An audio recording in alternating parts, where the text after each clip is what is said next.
안녕하세요, 성도 여러분. 금요일 새벽 아침입니다. 오늘도 계속해서 야고보서 3장 9절에서 12절 말씀을 함께 묵상하고 기도하는 시간을 갖도록 하겠습니다. 야고보서 3장 9절에서 12절 말씀입니다. 이것으로 우리가 주 아버지를 찬송하고 또 이것으로 하나님의 형상대로 지음을 받은 사람을 저주하나니 한 입에서 찬송과 저주가 나오는도다. 내 형제들아, 이것이 마땅하지 아니하니라. 샘이 한 구멍으로 어찌 단물과 쓴물을 내겠느냐. 내 형제들아, 어찌 무화과 나무가 감람 열매를, 포도나무가 무화과를 맺겠느냐.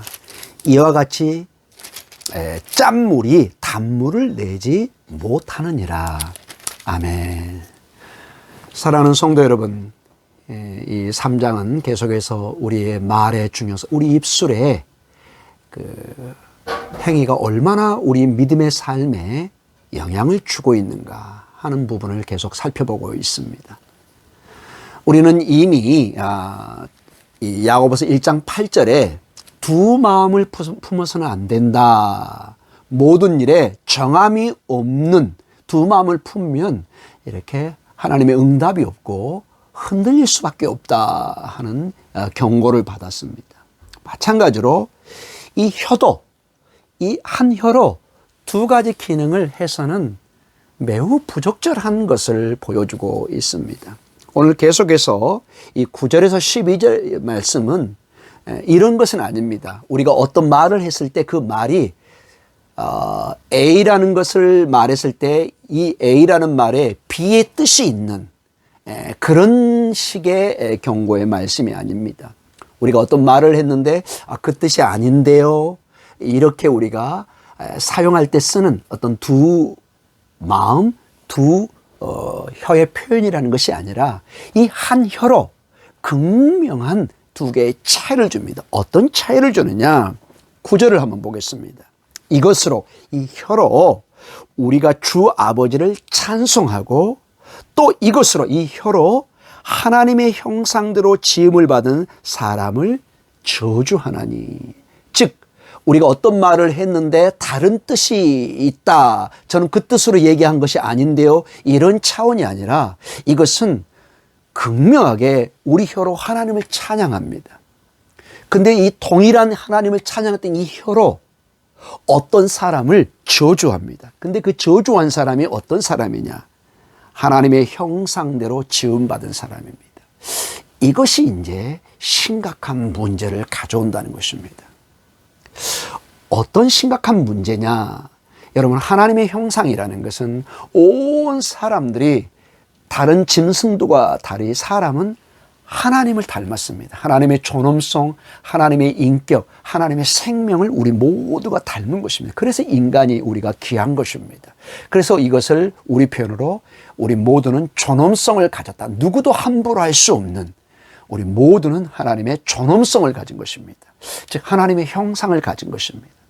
그런데 우리가 어떤 특별한 이유 없이 어떤 사람을 우리의 입술로, 이 하나님을 찬양한 입술로 그 사람을 저주하면은 그 저주한 그 사람도 하나님의 형상으로 지어졌기 때문에 내가 그 사람을 저주하는 순간에 그 사람을 지으신 하나님을 내가 저주하고 있는 그러한 결과를 우리가 초래할 수밖에 없다는 것입니다.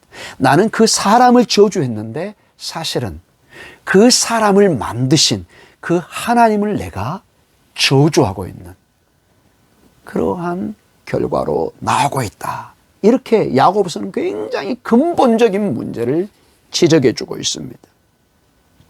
그래서 10절에 보니까 한 입에서 찬송과 저주가 나오는도다. 내 형제들아, 이것이 마땅하지 하지 않다. 세상 사람은 모르지만 이것을 알고 있는 신앙인들은 이것이 절대로 적절한 행동이 아니고 부적절한 행동이다. 마땅하지 않다. 어떻게 너희 입술에서 하나님을 찬양하고 저주하는 것이 동시에 나올 수 있느냐? 이것은 부적절하다. 그래서 계속 비유를 듭니다. 마치 얼마나 부적절하느냐. 11절에 샘이 하나의 그 우물이 있어요. 한 구멍으로 어찌 단물과 쓴물을 내겠느냐. 여러분, 한 물에서 단물과 쓴물이 나오기가 어렵죠. 그래, 이게 부적절하다는 것이죠. 그리고 12절에 내 형제들아 어찌 무화과 나무가 감람 열매를, 무화과 나무는 무화과 열매를 맺어야 되죠. 감람나무는 감람 열매를 맺어야 되고, 이렇게 무화과 나무가 감람나무, 그리고 포도나무가 무화과를 맺겠네. 이게 부적절하다는 것이죠. 자연스럽지 못하다는 것입니다. 이와 같이 짠물이 단물을 내지 못한다. 우리 신앙인들은 하나님을 찬양하면서 동시에 하나님의 사람들을 저주하는 그러한 삶을 살기가 어렵다. 이러한 하나님의 형상에 힘입어서 이미 우리는 앞선 말씀에서 굉장히 신앙적으로 중요한 우리가 권면을 받아왔습니다. 야고보서 1장 18절에는 이렇게 소중한 말씀이 하나님의 형상과 연결돼서 말씀이 주어지고 있습니다.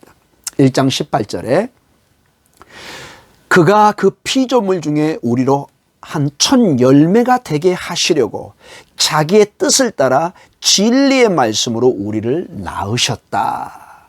자, 우리가 맥추절에 첫 수확물이 됐습니다. 누구를 통해서요?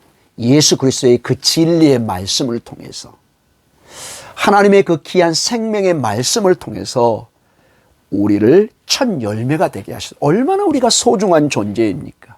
우리는 저주의 대상이 아닙니다.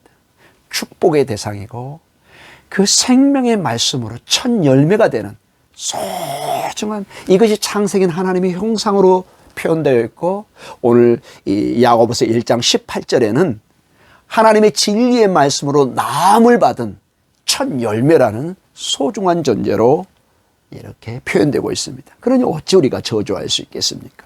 그리고 1장 21절에는 이런 표현이 되어 있습니다. 그러므로 모든 더러운 것과 넘치는 악을 내버리고 너희 영혼을 능히 구원할 바 마음에 심어진 말씀을 온유함으로 받으라. 여러분, 이 말씀이 이렇게 창조의 능력도 있고 구원의 능력이 있습니다. 이 말씀을 소중한 생명의 말씀으로 받고 이렇게 부정적인 저주와 악으로 사용하지 말라. 이렇게 우리에게 권면해 주고 있습니다. 우리는 이번 주에 이렇게 계속해서 말의 영향력과 중요성을 우리가 살펴보고, 이렇게 어떤 세상의 철학이 아니라 이렇게 귀한 하나님의 말씀을 통해서 도전을 받고 있습니다. 사랑하는 성도 여러분, 우리는 하나님의 형상을 통해서 소중한 예수 그리스도의 복음을 통해서 나음을 받은 첫 열매 하나님의 형상입니다. 우리가 그러한 하나님의 은혜로 구원을 받았고 창조를 입었고 생명을 얻어서 우리는 하나님을 찬양하고 하나님을 찬양하는 것으로 우리 형제자매들을 찬양하고 축복해주고 권면해주고 끌어주는 하나님의 특별한 명령을 받았습니다. 여러분의 삶에 이러한 축복의 삶이, 축복의 말들이 넘쳐나는, 물론 때로는 우리가 기분 나쁘고 언짢아할 수도 있습니다. 우리 항상 좋은 말을 한다는 것은 우리가 어려운 것은 압니다. 그러나 우리는 결단하고 습관을 들이고 훈련을 해서 할 수만 있으면 우리가 훈련을 통해서 억지로라도 우리가 의도적으로 좋은 말들을, 기쁨의 말들을, 축복의 말들을 뱉어내고 선포하고 찬양할 수 있도록 노력하고, 그리고 그러한 축복의 말씀과 기도와 찬양을 통해서 여러분의 삶 속에, 신앙 속에 하나님의 축복이, 기쁨이, 그 찬양의 축복의 열매가 넘쳐나는 은혜가 있기를 간절히 축원합니다. 우리 함께 기도하겠습니다. 하나님 아버지 감사합니다. 귀한 금요일 하루를 허락해 주심을 감사합니다. 오늘 하루가 하나님의 축복과 생명이 넘치는 하루가 되게 하여 주시고, 우리의 입술을 통해서 많은 사람이 하나님의 축복을 함께 경험하고 나눌 수 있는 은혜를 더하여 주시옵소서. 예수님 이름으로 기도드립니다. 아멘.